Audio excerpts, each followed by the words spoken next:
Good afternoon. Welcome to Jim Munley's World of Weather. Clicked on to the long-range weather forecast discussion for December 11th to the 25th.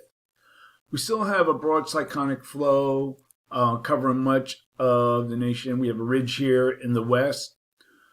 Heights are kind of mixed across the Arctic, above normal heights here across Greenland, and upper low across Alaska. Now, at the start of the period, we will have a system tracking across New England. This will exit out, and there'll be snow on the backside. This is the GFS, heavy snow across New England, and then it gets colder. You can see where the 540 line dips down into the southeast. And after that, it'll be mostly dry across much of the country, and then by around Wednesday, you see here, we have a return flow from the Gulf of Mexico, a moist return flow here, and this will bring increasing chance for precipitation, which could be snow in parts of the southwest mountains, and that'll be midweek on period, like through the rest of the week. That's it going on for that period. Now we're going to look for December 16th to 20th. We still have a ridge building here across Alaska, below normal heights now across northern Canada and Greenland, mixed across the Arctic region. And we still have a cyclonic flow here across the eastern states. So the models are pretty good agreement on this. So for this forecast period, I am calling for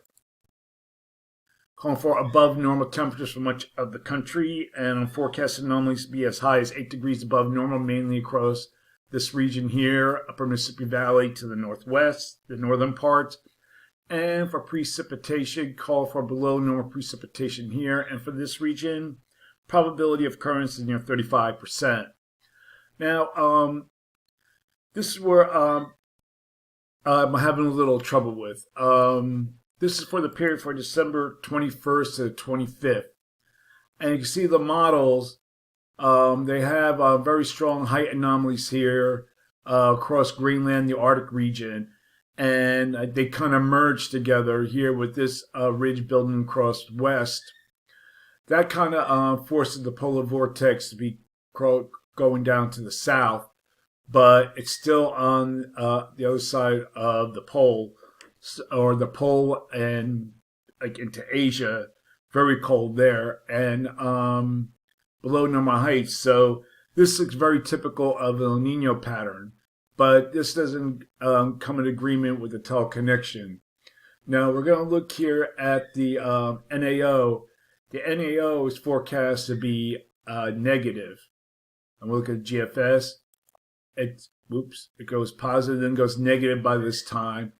And the reason I call about this is not because it's around Christmas. It's just that it doesn't agree. Then we look at the PNA, positive, which brings a ridge into the west, trough in the east. And then we look at the AO, becomes strongly negative.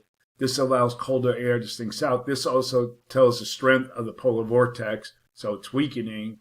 And the NAO is near neutral. It's positive, goes positive, and then neutral, and then goes negative again during this period. So this all correlates well. Another factor is, you look at Eastern Asia, we have a trough again coming across this Eastern Asia, favoring a trough in the